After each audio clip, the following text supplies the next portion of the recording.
All right, we'll call the meeting to order. The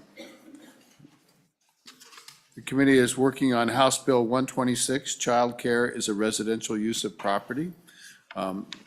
Senator Landon won't be with us this morning, but the rest of the committee's here. And as I recall, we were still taking public testimony. So can we continue that? Is there more folks that would like to offer public testimony? Preferably for your first time? Yes, sir. The man with a pretty tie and an economics degree. And conveniently, we'll talk about some economics in a minute. Yes, sir. Go ahead. Thank you, Mr. Chairman, members of the committee. My name is Ken Hauk. I'm representing myself today as a citizen lobbyist. Some of you may have heard me previously as part of the Insurance Association. This bill is about a lot of things, but mostly it's about contract law and property rights, but everybody's focusing on the property rights of people who are moving into the neighborhood rather than the ones that were there. So this is also about group property rights. Our neighborhoods have property rights. We all moved in and we know Could what you, those were. Mr. Huck, could you pull that mic just a little bit closer? This is the worst room for acoustics. Okay. But setting that aside for a moment, this bill is attempting to solve a problem that is much bigger than this solution. This bill will not create a significant number of additional in-home daycare facilities, if any at all. The bill has, however, served a great purpose, and it has identified an issue that really needs our attention. According to previous testimony from the DFS, there are 558 licensed daycare providers in the state. 94 are family center, child care centers that have 15 or less children in their home. 187 are 10 or less in their home, and apparently 277 are commercial ventures. According to previous testimony from Wonderland, child care facilities are at capacity and we have a shortage of 7,580 seats. According to the U.S. Census Bureau, Wyoming's population about 18 months ago was 581,000 and change. Housing units total 277,000. Wyoming population under 5 years of age is 5.4%, or about 31,000 children, keeping in mind they don't all need daycare. And according to a firm, iPropertyManagement.com, they do management services for landlords and HOAs, et cetera. They estimate that 9.4% of Wyoming's housing units are part of an HOA or a covenant-managed organization. And an HOA is run by the members, the residents of the association. A covenant managed is usually created by the developer and can be turned over to the residents if they want to create an HOA in the future, but not until the development is completed, typically. So 9.4% of 277,000 housing units means about 26,000 housing units are in an HOA or a managed, covenant managed development. So let's do the math. There's 7,580 children in need of daycare. If you divide that by 15, which is the largest in-home license, that would require 505 additional home care facilities to fill the need. That's almost equal to what we have, is 558 total, counting the commercial.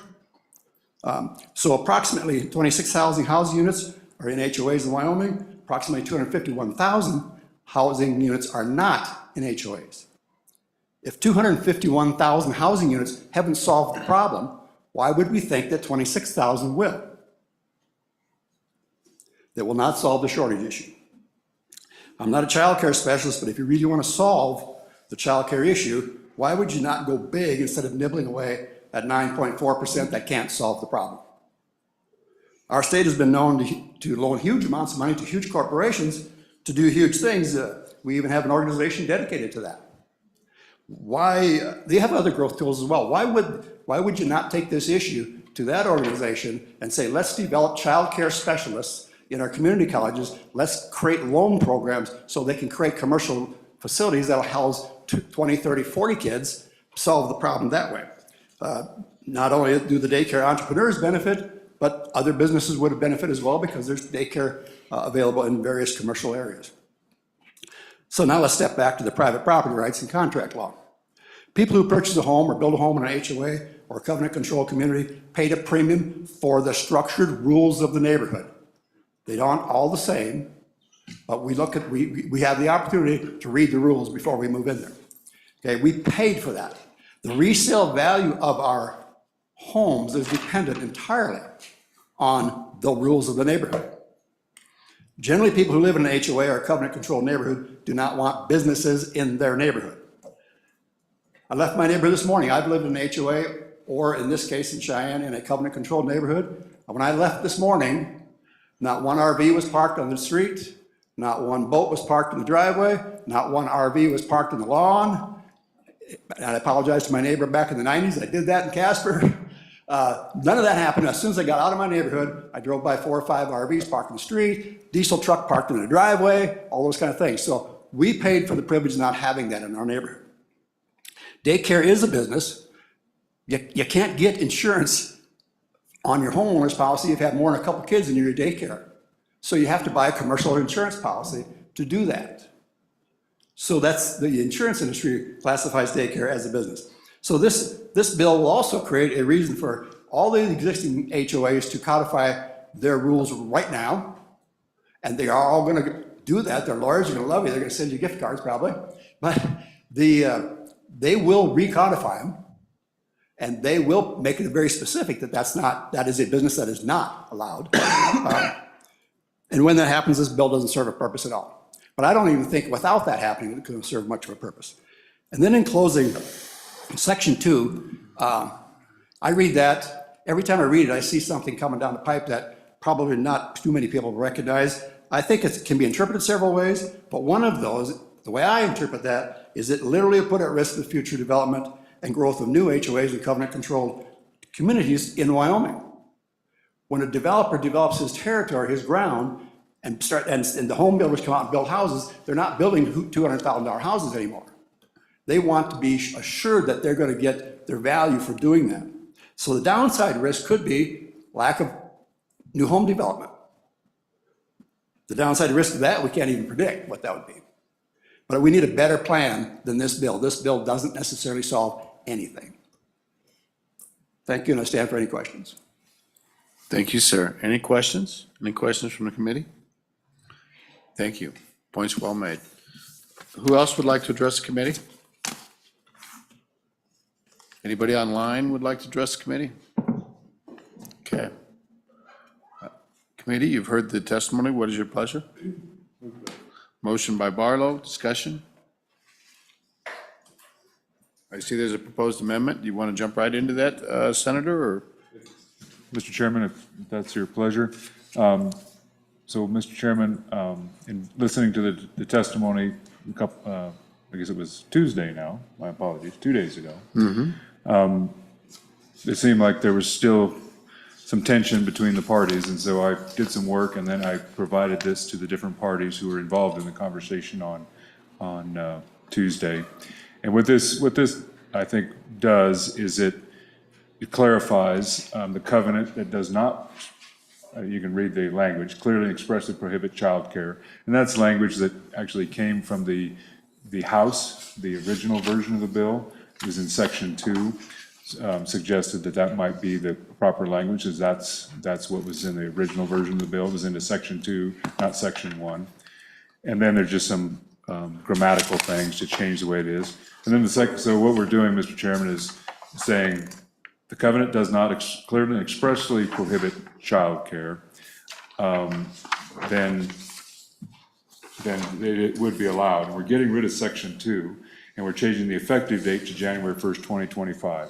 So just like the last commenter said, every action, there's an equal and opposite reaction. Might HOAs, or HOAs in this case, go back and say, no, we are going to expressly, clearly prohibit this. They have that option. They have more time to do it. And that's the intent of this amendment. Thank you, Mr. Chairman. Thank you. Discussion? Any discussion? Senator Scott? Can we get, there you go. Mr. Chairman, I like the first part of the amendment, but I really think that extending the effective date is not a good idea. You can divide it, Senator Scott. But- Okay. And does that, people need to see this amendment? Does everybody have a copy? Who would like it? We could share. Please share the amendment if you have it. Okay, Senator Scott, would you like to divide the amendment? Yeah, Okay, divide out lines 10, 11, and 12 as a second division. okay. Any discussion? On the first part, I'll move the first part, which is the language about the covenants. All those in favor signify by saying aye. Aye. Aye, that's carried. Second part about the effective date, Mr. Chairman, Senator Scott. I'm afraid there will be widespread adoption of such covenants and somewhat defeat the purpose of the bill if we extend the effective date too long. Okay, thank you, Senator Scott. Any other discussion? Senator Barlow? Thank you, Mr. Chairman. Mr. Chairman, so I don't know that changing the effective date will change the fact that a covenant can't be changed at any time in the future. And so I'm fine with keeping the effective date the same. Changing the effective date was just to give more notice to the HOA so they could actually take it up before it became effective. But I think so I don't know that it impacts the final issue, because what this says is we've taken out if you don't have anything, there's nothing in this that says if you don't have something in effect now or at a certain point in time, you can't change it later. So even if it went into effect and they changed it 2 years from now, they could still prohibit it within their community. That's true. And so at least that was my view. But I'm fine leaving it with a standard effective date. So defeating this part of the amendment is fine by me. I was just it was basically a notice type of time. But it doesn't change I don't think it changed the applicability of the bill, Mr. Chair. Point well made. Any further discussion? Up or down on this? All those in favor of the second division, lines 10 through 12, signify by saying aye. Aye. All those opposed? No. So we've adopted the amendment with the first part about the applicability to covenants that does not clearly and expressly prohibit childcare. So any further discussion on the bill? Mr. Chairman, I'm sorry, we didn't quite get it. Did you adopt both parts of the? No, I'm sorry, we did not adopt the second part with Okay, so- respect to the effective date. We only adopted the first part, which is a language change. So on lines 8 through 12, those all remain the same? There's no change? No change, yeah. Okay. So pretend like the amendment came to us with strikeouts through lines 8 through 12. Okay, thank you. Okay. And that's what's approved by the committee. Further discussion? Anything else on the bill? How about calling the roll on the bill as amended? Senator Barlow? Senator Bonner? Aye. And Senator Landon? Excused. Senator Scott? Aye. Mr. Chairman? No.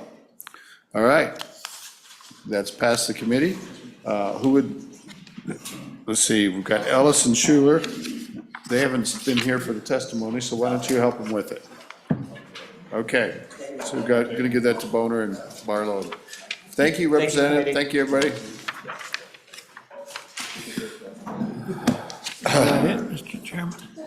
Well, we don't have anything else assigned that I'm aware of. Debbie, we didn't get anything assigned that you know of, right? Not yet. So this is the last day, so we may rally up a meeting if something comes our way, but right now, I don't think we're doing anything. Interim topics next Thursday. Yeah. This is the slowest budget session, second half I've ever